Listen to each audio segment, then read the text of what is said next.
अस्सलामुअलैकुम। कैसे हैं आप लोग सब? उम्मीद है आप लोग सब ठीक होंगे, अपने अपने घरों में खुश होंगे। Welcome to my channel Zauq ज़ायक़ा।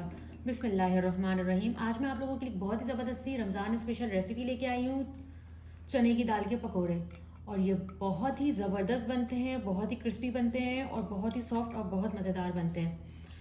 तो चलें स्टार्ट करते हैं। और आप लोग मेरी वीडियो को एंड तक ज़रूर देखिएगा ताकि आपको पता चले कि इसको कैसे बनाना है और स्टेप टू स्टेप फॉलो करिएगा। सबसे पहले चने की दाल को मैंने सुबह सहरी जो हम लोगों ने करी थी उसके बाद हम लोगों ने इसको सोक करके रख दिया था। जब भी चने की दाल के पकोड़े बनाएं इसको 5 घंटे एटलीस्ट आपको सोक करना होगा। जैसे आप सहरी कर रहे हैं या रात में ओवरनाइट सोक कर दें, कोई मसला नहीं है, बस इसको बहुत अच्छे से सोक करना होता है। देखिए ये इतनी अच्छी सोक हो चुकी है कि हम इसको दबा रहे हैं तो ये टूट रही है, बस हमें इसको इतना ही भिगोना है। अब आगे का प्रोसेस मैं भी आपको थोड़ी देर में बताती हूँ।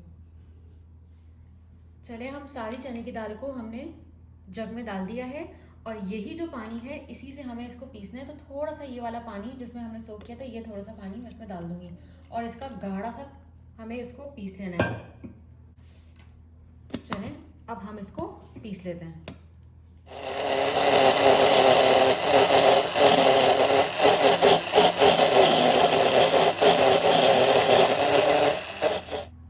अभी आप देख रहे होंगे कि ये काफ़ी हद तक पिसा गया, लेकिन 2-3 दाने इसमें बचे हुए हैं। तो आपको इसको और भी पीसना है। ये जो 2-3 दाने हैं जब ये घूम के बिल्कुल सेंटर में आ जाएंगे तो ये अपने आप पिस जाएंगे। इसको एकदम स्मूथ सा पेस्ट बनाना है। अभी मैं आपको दिखा रही हूँ कि ये देखिए कितना स्मूथ सा इसका पेस्ट हमें बनाया है। चलिए अब जो है ना, ये जो मिक्सचर हमने डाला है इसको किसी भी छन्ने में डाल के हम इस तरीके से इसका जितना पानी जो हमने थोड़ा बहुत भी डाला था उसको निकालना है हमें। तो छान के हम थोड़ी देर इसको रख देंगे। इस जो स्मूथ का जो पेस्ट हमने बनाया है चने की दाल का, इसको हम छन्ने में डालेंगे और इसको हम 5 मिनट के लिए रखेंगे। तो सारा जो इसमें एक्सेस पानी है वो नीचे प्याले में आ जाएगा। इसको इस तरीके से छन्ने में डालने से ये इसका फ़ायदा होगा कि इसमें जितना भी एक्सेस वाटर होगा वो सारा नीचे चला जाएगा। इसको सिर्फ 10 मिनट के लिए हमें छन्ने पे रखना होगा और सारा पानी नीचे जितना भी हमने डाला, ये देखिए मैं आपको दिखा रही हूँ किस तरीके से पानी इसमें से गिर रहा है। जो हमने थोड़ा बहुत भी पानी डाला है वो भी सारा इसमें से निकल जाएगा और हमारे पास एक थिक सा बैटर आ जाएगा। जब मैंने इससे पहले जो आपको पकोड़े बनाना सिखाया है उसमें भी यही था, मैंने आपको बताया था कि पानी इसमें बिल्कुल नहीं होना चाहिए। उससे जितना पानी कम होगा उतना क्रिस्पी बनेगा और उतना ही सॉफ्ट अंदर से बनेगा। ये एक ट्रिक है, इसको आप ज़रूर फॉलो करिएगा। चलिए अब हम इसमें अपने मसाले डाल देते हैं कुछ। इसमें डालेंगे आधा चमचा रेड चिली पाउडर। मिर्ची आप अपने हिसाब से डाल सकते हैं, इसमें जितनी कम ज़्यादा आपको डालनी है। उसके बाद अब हम इसमें डालेंगे 1 चमचा भर के हल्दी। हल्दी इसमें ज़्यादा जाएगी क्योंकि हल्दी से बहुत प्यारा कलर आता है। आधा चमचा जाएगा इसमें सूखा धनिया, साबुत सूखा धनिया मैंने इसमें डाला है। और ज़ीरा इसमें जाएगा आधा चमचा। इन दोनों की मिकदार सेम है। पकोड़े का जब भी मैंने आपको बताया कि जब भी सॉल्ट डालें उसको हाथों से डालें, कभी भी चमचे से नहीं डालेगा। उससे ये होगा कि ज़्यादा दल जाएगा। और हमेशा सूंघ के फिर इसमें सॉल्ट डालें। अब इसमें डालेंगे गरम मसाला। गरम मसाले की जो मिकदार है वो बहुत ही कम डलेगी क्योंकि इसका फ्लेवर बहुत स्ट्रॉन्ग होता है, उससे पकोड़े का टेस्ट ख़राब हो जाएगा। तो आप ये देख सकते हैं कि मैंने तकरीबन इसमें 1/4 टीस्पून से भी कम डाला है, यानी 2 चुटकी मैंने इसमें डाला है क्योंकि इसका फ्लेवर बहुत स्ट्रॉन्ग होता है और टेस्ट ऐसा ख़राब होगा गरम मसाला डालने से और बिल्कुल मज़ा नहीं देगा। तो हमेशा गरम मसाला बहुत थोड़ा सा डलता है। अब हम इसमें डालेंगे अदरक लहसुन का पेस्ट आधा चमचा। बस ये तमाम चीज़ें हमने डाल दी हैं। अब 10 मिनट का वेट करेंगे ताकि जो इसमें जो पानी है वो नीचे आके जमा हो जाए इस प्याले के अंदर। अब हम इसमें डाल देंगे 1 अदद मीडियम साइज़ की, मैंने प्याज को काट लिया था बारीक, ठीक है। ये आप देख सकते हैं कितना मैंने काटा है, मीडियम साइज़ की जो प्याज है।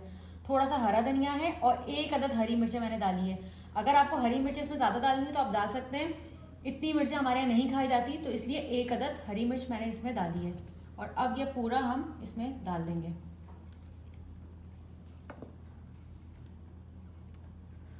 और अब इसी में ही इसको अच्छे से मिक्स कर लेंगे।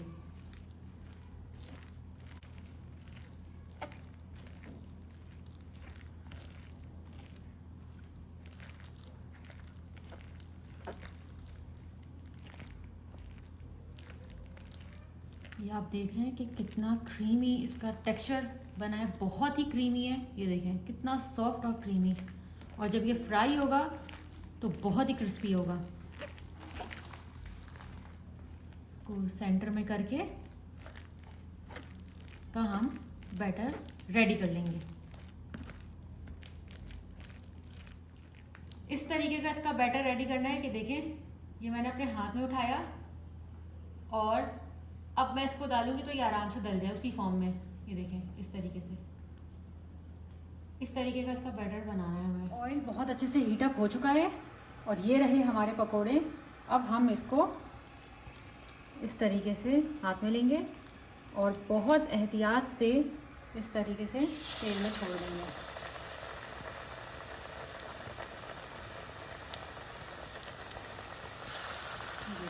इस तरीके से देखिए, ये दूसरा भी मैंने डाल दिया। अब ये मैंने एक और डाल दिया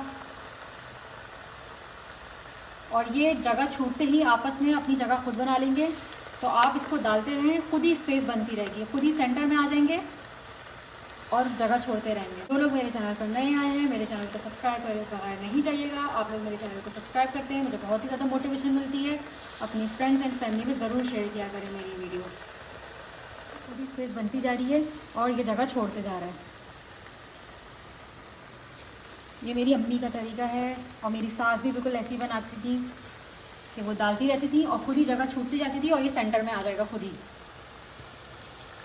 थोड़ी देर में। अभी इसमें बिल्कुल चमचा नहीं चलाएंगे, जैसे ही ये खुद ही जगह छोड़ेगा उसके बाद फिर हम इस पर चमचा चलाएंगे और इसको पलटेंगे।